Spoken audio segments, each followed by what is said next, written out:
Hello and welcome to Through the Reticule. Sam Turner is a gamer, his controller is his tool. He'll tell you all about it through the reticule. Yeah, Sam is a gamer, a really big gamer, and he'll tell you all about it through the reticule. Wow. It's difficult to know what to say about that, but thanks to Robin Simpkins for writing, composing, and possibly having some sort of mental breakdown whilst writing that and sending that along to me. It's very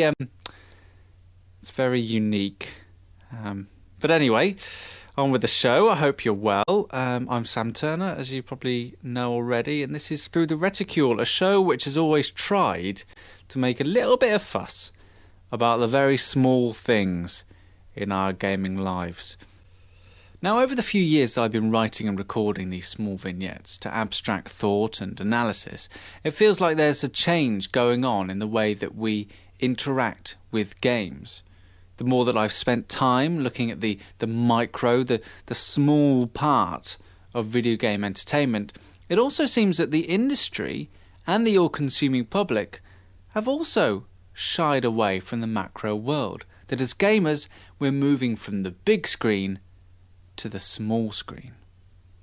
Now, I've always been a much maligned but still outspoken fan who has never really taken to the teeny tiny experience of both mobile games and indeed just playing games on a mobile, on a small screen. The experience has never really chimed with me as something substantial or worth my time. Maybe I'm just a maladjusted individual who is more concerned over battery life and conversation than I am with flitting away minutes while I'm on a commute. Now, growing up alongside much of the games industry has groomed me, in a way, to hold these prejudices. As a child, games are all about performance, prowess and power. If a game wasn't visually superior, didn't last as long or didn't have as much improvements on the former game, then it wasn't a success. Gaming was, in those days, incremental. Companies were still discovering and experimenting, and if the games weren't getting bigger and bolder, then they were considered poorer for it. I've grown up with that idea that bigger is better. So whilst I was looking toward the horizon and to the next big thing, the mobile market has been bubbling underneath, and it's most likely that I've been happily ignoring all the toil and trouble. Of course, as I become more involved with gaming life, and my fellow colleagues here at InRetroSpect have badgered me into actually embracing much smaller gaming experiences, I can appreciate their value, and I do indulge from time to time, but this minuscule practice still does not appeal to my habits of life. I even think there are arguments to be made that too much dabbling on the small screen can have a dramatic effect on your interactions with big screen gaming. Could it be that AAA titles suffer from a huge micro market?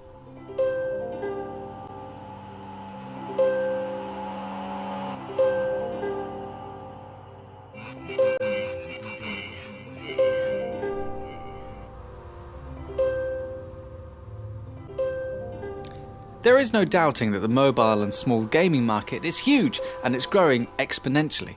Endless commuters thumbing black screens are expected to contribute to a revenue of around $54 billion by 2015, and that number is set to grow. It's an expansive market and utterly unavoidable. No matter where you look, someone has got their nose in a game, and it looks like they're having a ruddy good time.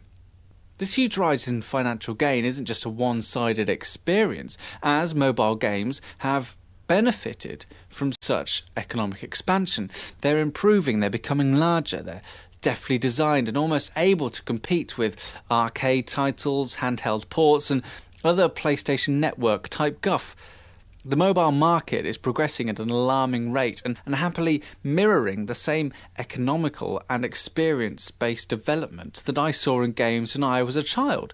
It's no wonder that so many people are now glued to the small screen.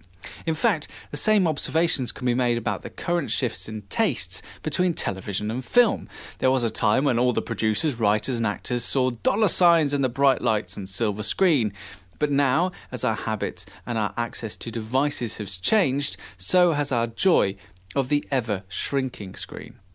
Small displays now litter the modern living room, and so to cater for that, the entertainment that they provide has been enhanced. Now, looking at television and considering its place, as more money is being put into the entertainment industry, actors are increasingly becoming more interested in appearing in television shows. Writers are becoming more enamoured with writing for them, and so cinema has been resigned to the back seat as folk can now enjoy much richer and sustained experiences on the small screen. The mobile gaming market has also found this appeal. Sure, you get the gaming equivalent of the Chuckle Brothers and the X Factor, but you can also find focused and appealing titles amongst the masses. The really beautiful thing about experiences on the smaller screen, both TV and gaming, is that due to their prerequisite to only fill a small space and over a shorter period of time, that they can concentrate on other things. Where a big AAA title might have more pressure on it to impress through narrative, direction, graphics and mechanics in order to justify the current price tag of producing such games, a smaller title can instead just put their efforts into developing and investigating only one of these elements. Whereas The Last of Us is an exercise in graphical prowess, storytelling, experimenting with threat, survival, humour and depth, a game like Bastion, for example, can just concentrate on one of these elements and explore it in more detail. Limbo can develop new ideas about threat, and The Room can challenge our ideas on gameplay and mechanics. None of these games are under pressure to provide all things to all men. Instead, they are products that can instead enhance individual experiences, all because of the screen that they appear on. They don't need to be brash and bold because they exist without the big studio pressures. Add to this the fact that the majority of games exist across all platforms, and no one is excluded to an experience because of the device that they own. Mobile devices are becoming the platform for exploring and developing how we play.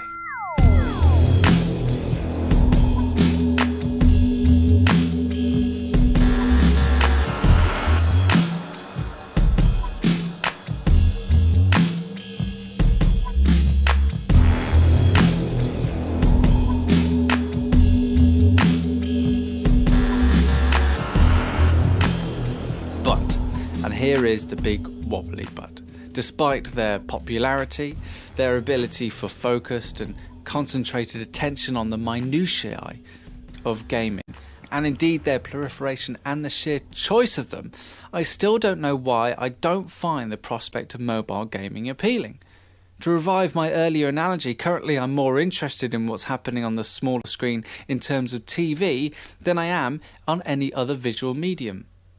I find the developing social shifts of Mad Men more appealing than the direct bite-sized social commentary of The Help, and The Wire's prolonged and detailed attention on American crime is more appealing to me than the version we're presented to by Hollywood. But when it comes to games, I'm only interested in playing on my big screen. I only crave that experience. When I finished a hard day at work, I want to be able to soak in an experience and to fully detach myself from that which has previously been goading me for the previous 8 hours. There is a ritual to the playing design, the TV preparation, sitting down with a controller in hand, clearing away the visual and emotional clutter in the living room, and then I'm done. I'm ready to play. To have this feeling playing on specifically a mobile device makes me slightly uncomfortable. First of all, there's no power points near a seat in my flat for me to be able to play without fear of losing battery power. Also, my phone is a highly connected device, and whilst I have no doubt it could provide me with a solid gaming experience, I play so I can separate myself from the world I'm always carrying around with me. My phone is my attachment to work, friends and social interaction. I don't want to muddy the waters by introducing games and encouraging habits that, when I'm playing, I can check emails, texts and calls too.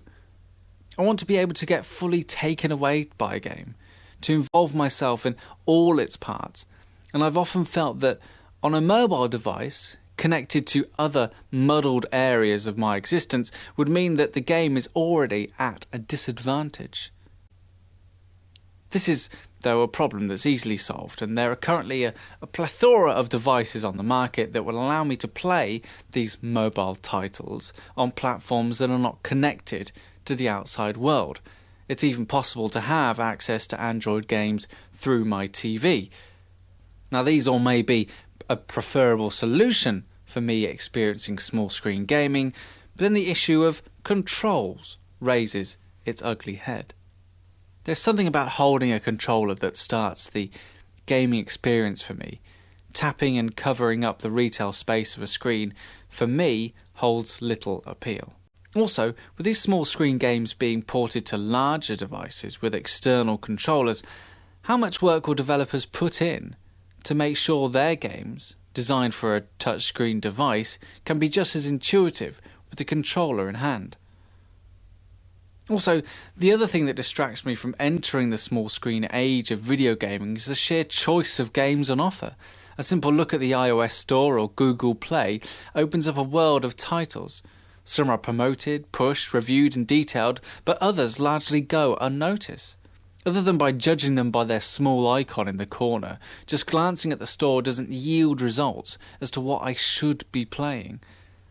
For the most part, games that are making waves on the small screen gather little promotion. The major gaming sites don't really review the majority of them or really rave about a good one when it rears its head. There are bespoke sites geared for these kinds of things, but if you don't know where to look, the sheer scope of choice is daunting. The other symptom of this is that it means that you play a higher variety of games in terms of quality on the small screen. With such a heavily saturated market, it can be very easy to pick stinker after stinker and be put off small screen gaming for good.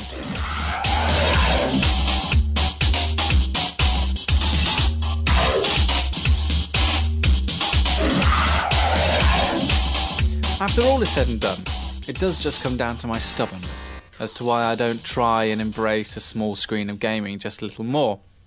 As I said previously, once I did this in regards to television, I was awakened to new ways of developing and presenting the genre, and I was exposed to greater levels of depth and expression. And I'm sure that the same thing is happening in the mobile gaming world. I'm pretty sure that soon enough there will be no avoiding playing such games, as once again, just like the relationship between television and film, the distributors and publishers will decide where the money goes and therefore where the talent is compartmentalised. Sony's move to give independent studios power over all and sundry on their network shows how the Japanese company are developing the small screen market, asking developers to create games with a smaller but sharper focus. At the start of this podcast, I asked if AAA titles are being harmed by the smaller screen market, and I think they definitely are.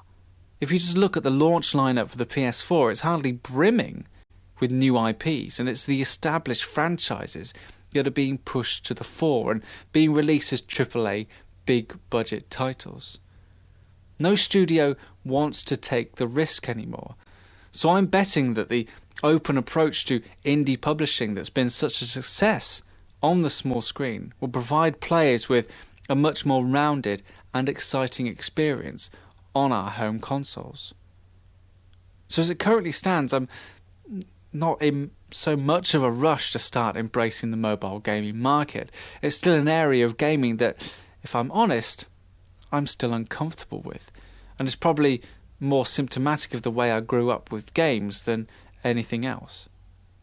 But just like with television, the golden age of small screen gaming is only just around the corner.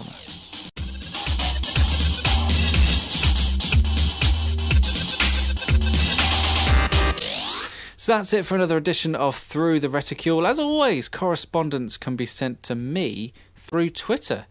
You can find me at Mr. Sam Turner. Or the website, InRetroSpectPodcast.com, is always good. Reviews can be made, composed and left on iTunes. And as always, all the collective information resides on the website, which is, once again, InRetrospectPodcast.com.